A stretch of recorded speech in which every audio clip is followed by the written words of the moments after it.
वृत्ति प्रभाकर,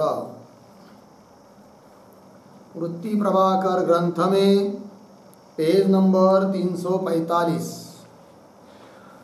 और 345 पेज के ऊपर 5 नंबर का शीर्षक है उक्त शंका का समाधान। बराबर। ऊपर जो शंका की है उस शंका का उत्तर देना है।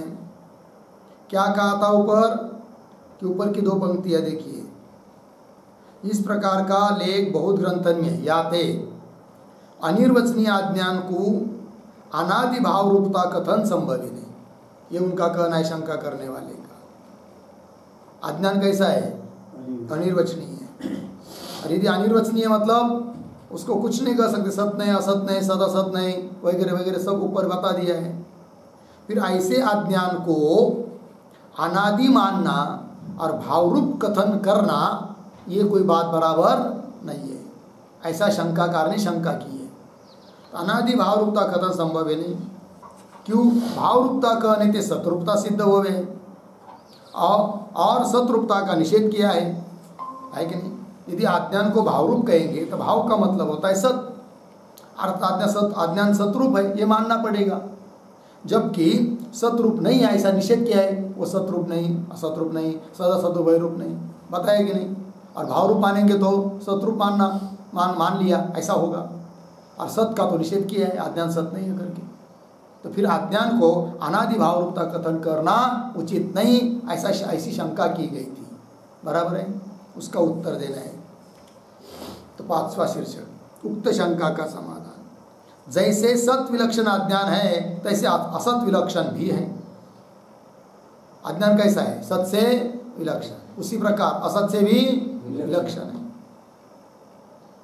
जैसे सत विलक्षण अज्ञान है तैसे असत विलक्षण भी है याते।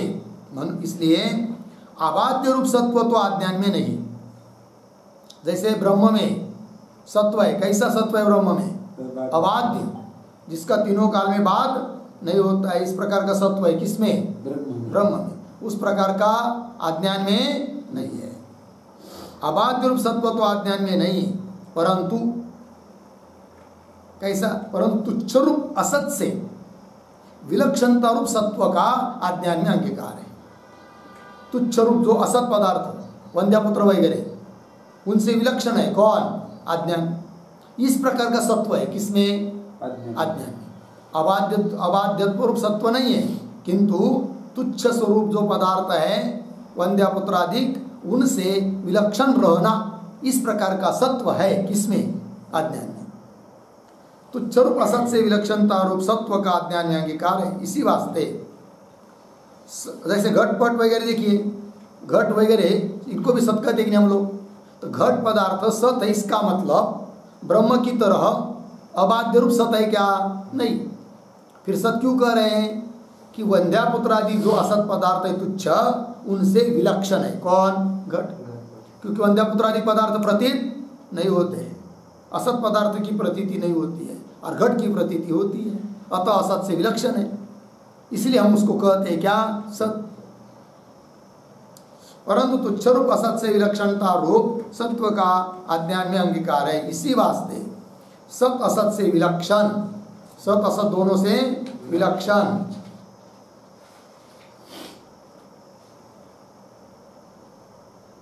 कहा गया कुछ गड़बड़ हो गई।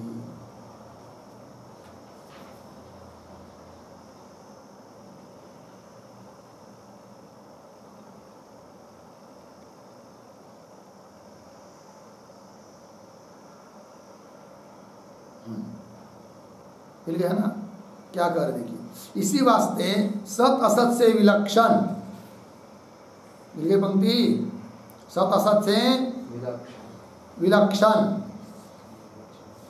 अनिर्वचनीय अज्ञान है। न सत है न असत है, न सत असत उभय रूप है, किंतु सत असत से विलक्षण, जिसको कहते हैं क्या? अनिर्वचनीय। सर्वथा वचन के अगोचर को अनिर्वचनीय नहीं कहा है। अनिर्वचनीय शब्द का प्रयोग वहाँ पर नहीं होता है। कहाँ पर? कि जहाँ कोई पदार्थ किसी भी प्रकार से विषय बनता नहीं है, उसको हम अनिर्वचनीय नहीं कहते हैं। वंध्यापुत्र को अनिर्वचनीय नहीं कहते हैं। सर्वथा वचन के अगोचर को अनिर्वचनीय नहीं कहे, किंतु फिर किसको कहते हैं अनिर्वचनीय? किंतु पारमार्थिक सत्स्वरूप ब्रह्म से विलक्षण। पारमार्थिक कौन है? ब्रह्म। पारमार्थिक मतलब त्रिकालाबादी, तीनों काल में जिसका बाद नहीं होता है, ऐसे सत्स्वरूप जो ब्रह्म उससे विलक्षण। और सर्वथा सत्ता स्फूर्ति शून्य शुंगाधिक शशशृंगाधिक असत से विलक्षण ही अनिर्वचनीय शब्द का पारमार्थिक अर्थ है, पारिभाषिक अर्थ है। वेदांत मत में पारिभाषिक अर्थ है किसका? अनिर्वचनीय शब्द का। क्या अर्थ है? कि सत्स्वरूप ब्रह्म से विलक्षण और सत्ता स्फूर्ति से रहित बिल्कुल अभाव, ऐसे जो शशृंग वंध्यापुत्रादि उनसे भी विलक्षण, क्योंकि वंध्यापुत्रादि को कहते असत, उनसे भी विलक्षण। ऐसे जो पदार्थ उसको हम कहते हैं क्या? अनिर्वचनीय। अनिर्वचनीय शब्द का पारिभाषिक अर्थ है याते अनादि भाव रूपता कथन संभव है, इसलिए उसको अनादि भाव कहना संभव है। और नैयायिकादिगण के मत में जैसे निषेधमुख प्रतीति का विषय ज्ञानाभाव रूप अज्ञान है। नैयायिक को कोई भी पूछेंगे अज्ञान क्या है, तो वो क्या कहते हैं? ज्ञान का अभाव। वैसा वेदांत मत में ज्ञान का अभाव अज्ञान नहीं है, क्योंकि ज्ञान के अभाव को अज्ञान कहेंगे तो बड़ी दिक्कत आएगी। क्या? कि अभाव पदार्थ किसी भी कार्य के लिए उपादान कारण नहीं बनता है, तो जगत के लिए उपादान कारण नहीं बन पाएगा। कौन? अज्ञान। इसलिए उसको अभाव रूप नहीं कह सकते। और नैयायिकादिगण के मत में जैसे निषेध प्रतीति का विषय ज्ञानाभाव रूप अज्ञान है, ज्ञान का अभाव, तो ऐसा अद्वैत ग्रंथन में अज्ञान शब्द का अर्थ नहीं। किंतु फिर क्या है? ज्ञान बाध्य रज्जु सर्पादिक जैसे विधिमुख प्रतीति के विषय है। ज्ञान से बाधित होने वाले कौन? रज्जु सर्प, शुक्ति रजत वगैरह। ज्ञान बाध्य रज्जु सर्पादिक जैसे विधिमुख प्रतीति के विषय है करके, सर्प है, घट है, पट है, इसको कहते विधिमुख प्रतीति। और न शब्द घटित जो प्रतीति होती है उसको कहते हैं निषेधमुख प्रतीति, है कि नहीं? अमुक नहीं है, तमुक नहीं है, तमुक नहीं है, निषेधमुख प्रतीति। किंतु ज्ञान बाध्य रज्जु सर्पादिक जैसे विधिमुख प्रतीति के विषय है, तैसे ज्ञान से निवर्तनीय, ज्ञान से जिसकी निवृत्ति होती है, निवृत्त होने योग्य विधिमुख प्रतीति का गोचर अज्ञान है कि नहीं? जैसे सर्प की निवृत्ति ज्ञान से होती है कि नहीं? रज्जु के ज्ञान से सर्प की निवृत्ति होती है, और विधिमुख प्रतीति का विषय सर्प है ऐसा करके। उसी प्रकार ज्ञान से निवृत्त होता है अज्ञान, और विधिमुख प्रतीति का क्या है? विषय। ज्ञान से निवर्तनीय विधिमुख प्रतीति का गोचर अज्ञान है। अज्ञान शब्द में आकार का विरोधी अर्थ है, यह पूर्व कया है। अज्ञान शब्द में जो अ है उसका अर्थ अभाव अर्थ नहीं है, ज्ञान का अभाव अज्ञान, ऐसा अर्थ नहीं है अ का। फिर अ का क्या अर्थ है? विरोधी। मतलब क्या निकलेगा?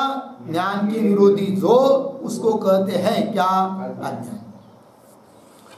अज्ञान शब्द में आकार का विरोधी अर्थ है यह पूर्व कया है, पेज नंबर 118 पर। याते अज्ञान में भाव रूपता कथन संभव है, इसलिए अज्ञान को क्या कह सकते हैं? भाव, सर्प की तरह। और प्राचीन आचार्य विवरणकारादिकों ने अत्यंत उद्घोषते गर्जना कर कर बताया है क्या?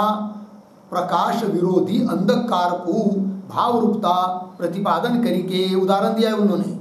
जैसा अंधकार क्या है? भाव रूप है, और प्रकाश के विरोधी है। तो प्रकाश के विरोधी कौन?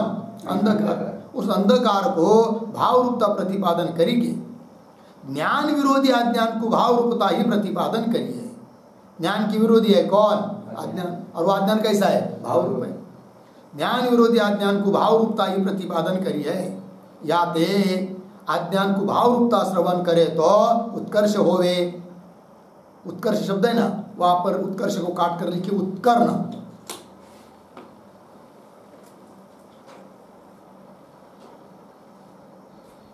उत्कर्ण हो गया। देखो भाई, या ते अज्ञान को भाव रूपता श्रवण करे, अज्ञान भाव रूप है ऐसा वेदांतियों ने बताने पर जो लोग उत्कर्ण होते, उत्कर्ण होते मतलब क्या, कान खड़े कर देते हैं, आश्चर्यचकित होते हैं, उनको ऐसा ऐसा कैसा तो होता है, ऐसे जो लोग हैं वे क्या है फिर अल्पश्रुत है, ऐसे वेदांती बता रहे हैं। या अज्ञान को भाव रूपता श्रवण करे तो उत्कर्ण होवे ते अल्पश्रुत है। इस रीति से भाव रूप अवज्ञान, अवज्ञान शब्द है ना, वो को काट दीजिए, अज्ञान चाहिए। इस रीति भाव रूप अज्ञान है, उत्पत्ति रहित होने ते अनादि है, और उसकी उत्पत्ति नहीं होती इसलिए वो कैसा है, अनादि। और घट की नाई अवयव समवेत रूप सावयव नहीं है, जैसा घट अपने अवयवों में समवाय संबंध से रहता है, उस प्रकार अज्ञान सावयव होने पर भी क्या घट की तरह अवयव में विद्यमान नहीं है, फिर कैसा है भाई, साउंश है, वो कह रहे आगे। और घट की नाई अवयव समवेत रूप सावयव नहीं है, फिर तथापि अंधकार की नाई साउंश है।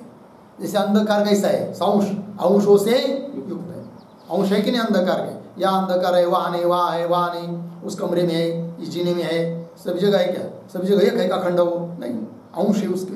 उस प्रकार से अज्ञान भी कैसा है, साउंश है कि नहीं, किसी में ज़्यादा अज्ञान, किसी में कम अज्ञान, किसी में अज्ञान है नहीं, किसी में ज़्यादा है, किसी में बहुत ज़्यादा है, साउंश है।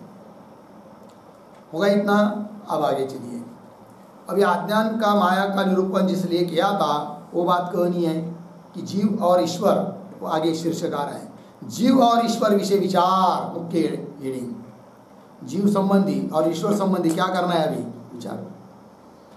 माया अविद्या पूर्वक जीव ईश्वर के रूप में चार ही पक्ष, माया और अविद्या पूर्वक, माया और अविद्या ये उपाधि है वो भी बताएंगे, और उसको लेकर जीव ईश्वर के स्वरूप में कितने मत है, चार, वो बता रहे। अब तो शुद्ध चेतन के आश्रित मिल गया ना, ये नंबर 1, इस पर डाल सकते नंबर 1।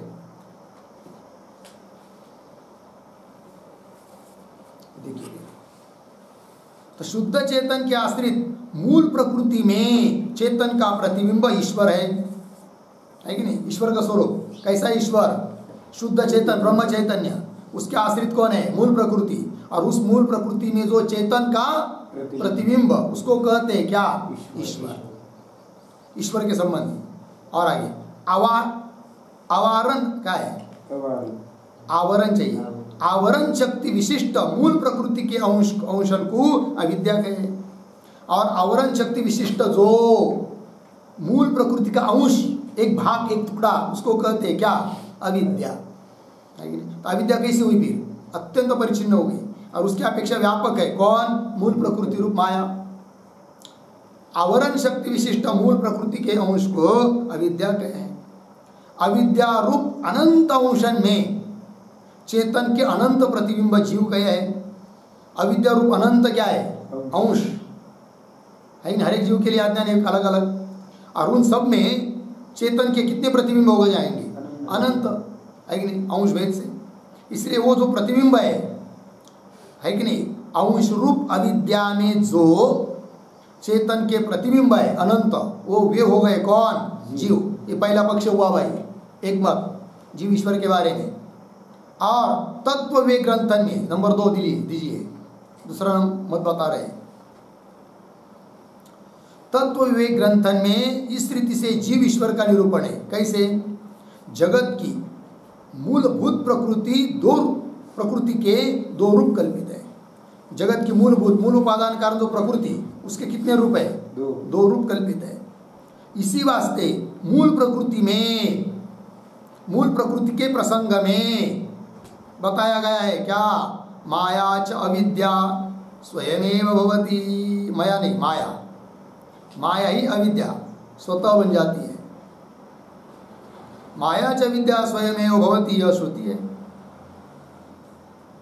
स्वयं एव मतलब क्या, तो स्वयं एव कहिए, जगत का मूल प्रकृति आप ही माया रूप अविद्या रूप हो गया है। जगत की जो मूल प्रकृति है कौन? माया। तो ती क्या है जी?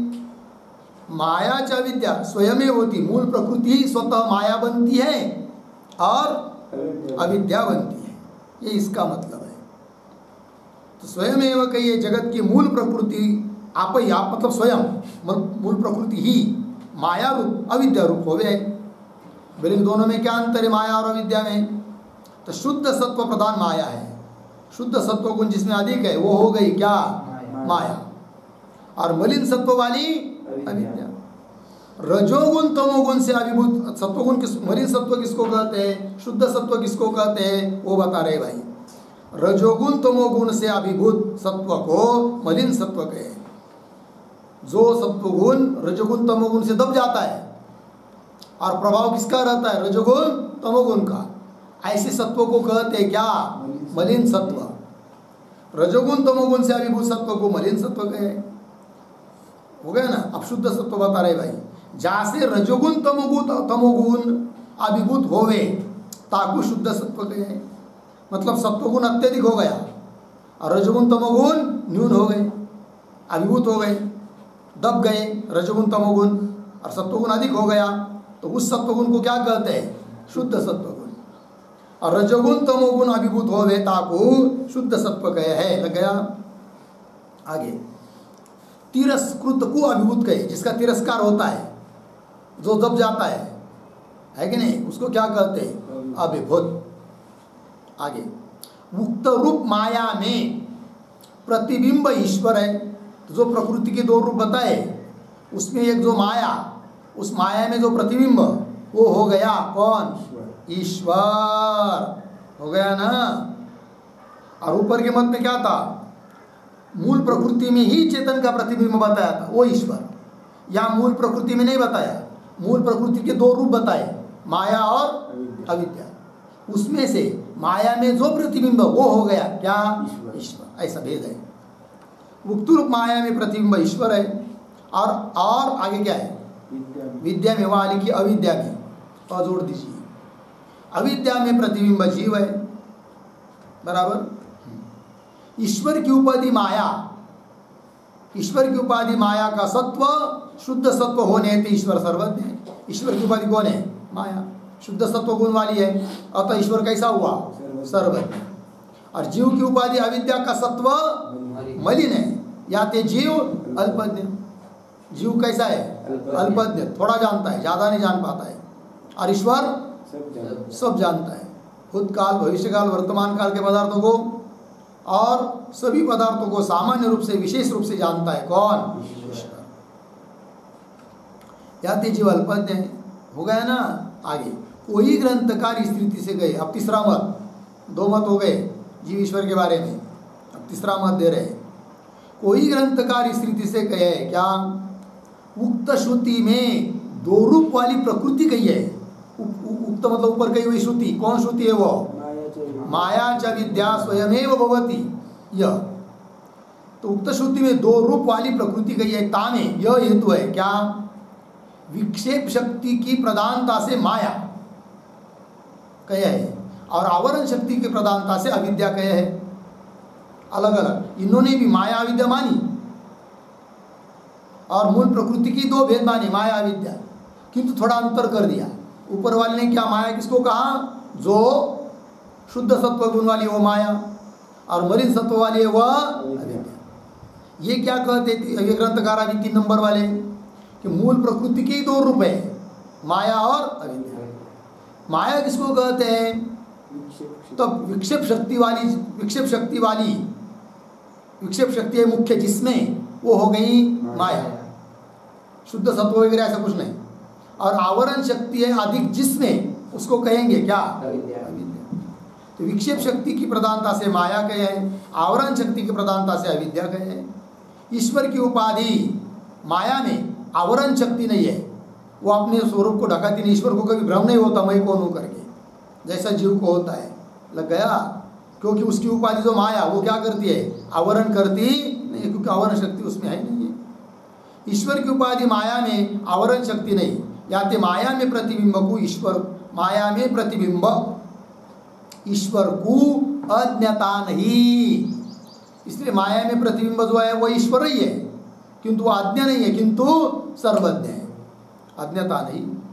और आगे आवरण शक्तिमती अविद्या में प्रतिबिंब जीव को अज्ञता है, किंतु आवरण शक्ति वाली जो अविद्या है, उस अविद्या में जो चैतन्य का प्रतिबिंब वो है कौन? जीव। कि वो कैसा है? अज्ञ है, क्योंकि आवरण शक्ति वाली उसकी उपाधि है। कितने मत हुए? तीन। अब आगे चलिए। और संक्षेप शारीरिक में यह कया है क्या? जीव की उपाधि कार्य है, ईश्वर की उपाधि कारण है। देखो, जीव ईश्वरीय भी मान रहे हैं, उपाधि मान रहे हैं, किंतु उपाधि में अंतर क्या है? जीव की जो उपाधि है वो कार्य रूप उपाधि है, और ईश्वर की जो उपाधि है वह कारण रूप उपाधि है। जीव की उपाधि कार्य है और ईश्वर की उपाधि कारण है। इस प्रकार से श्रुति कहे है।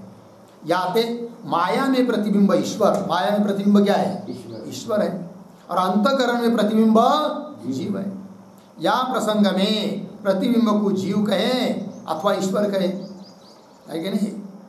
क्या लिखा? माया में प्रतिबिंब ईश्वर, अंतःकरण में प्रतिबिंब जीव। चौथा मत हो गया। अब आगे चलिए।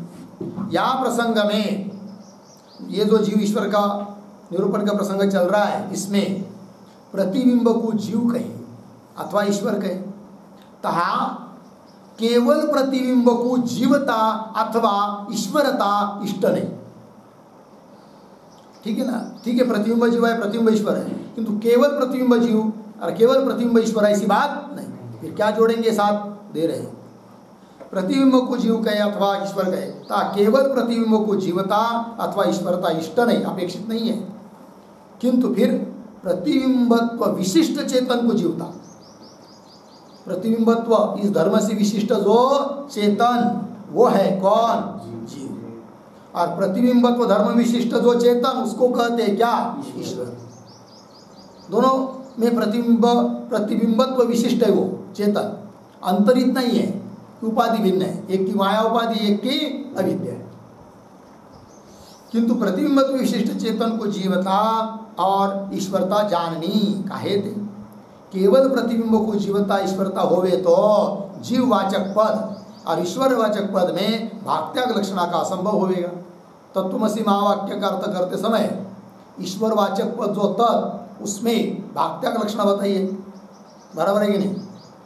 हाँ। और त्वम पद में भी क्या बताइए? भाक्त्याग लक्षणा। वो नहीं कर पाएंगे कब? यदि ईश्वर शब्द का अर्थ केवल प्रतिबिंब लेंगे तो अर्थ ईश्वर मतलब ईश्वर, प्रतिबिंब रूप ईश्वर। फिर भाक्त्याग लक्षणा किसका त्याग करेंगे, किसका नहीं? क्योंकि एक ही वो प्रतिबिंब, तो भाक्त्याग लक्षणा नहीं हो पाएगी। अतः क्या करेंगे? प्रतिबिंबत्व विशिष्ट चेतन वो है क्या?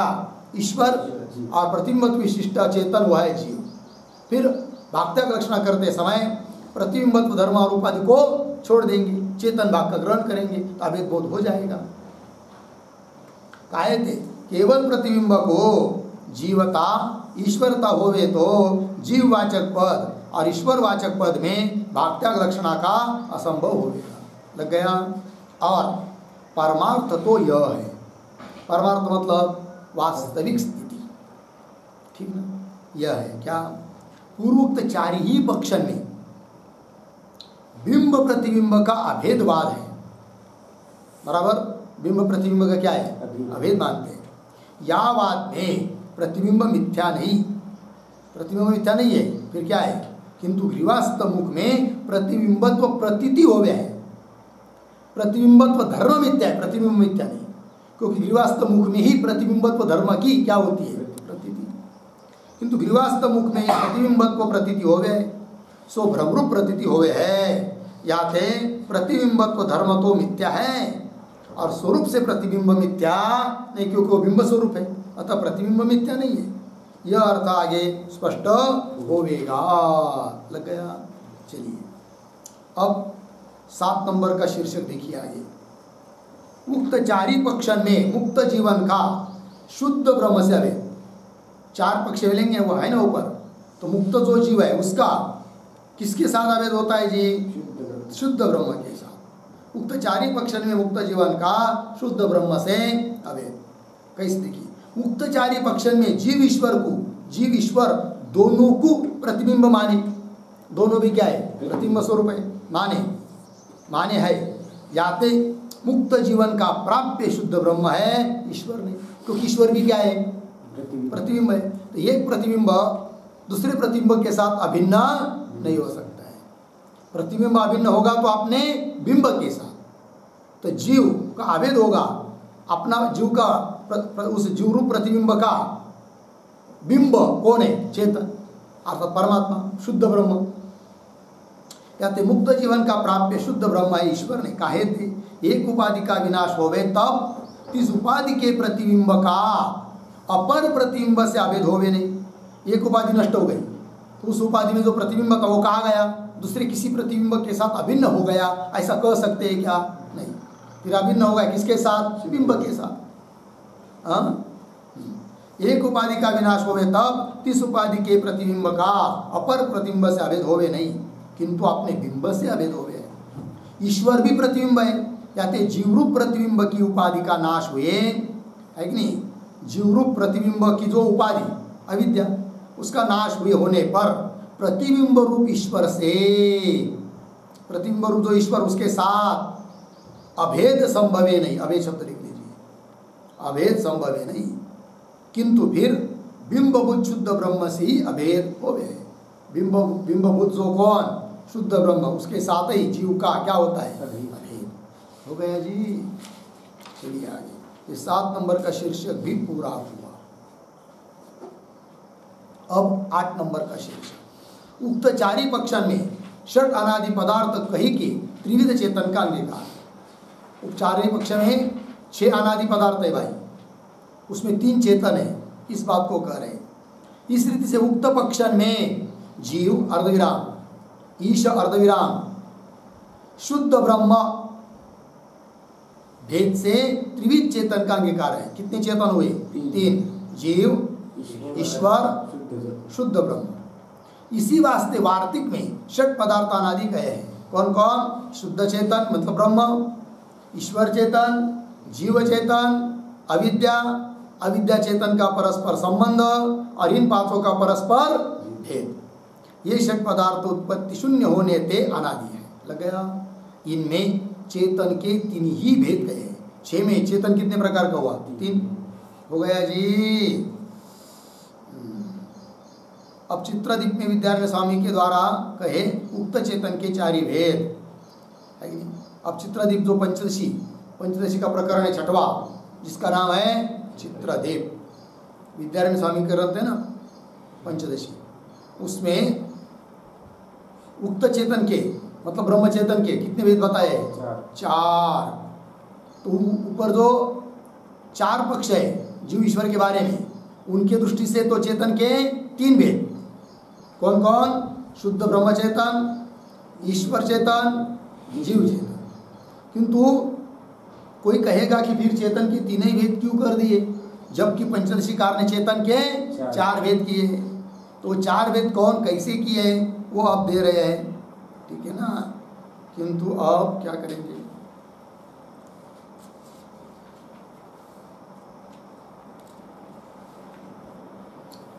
चलो फिर आज बहुत काम ही रुक जाएंगे, ठीक है। ओम पूर्णमदः पूर्णमिदं पूर्णात् पूर्णमुदच्यते पूर्णस्य पूर्णमादाय पूर्णमेवावशिष्यते। ओम शांति शांति शांति। शंकरं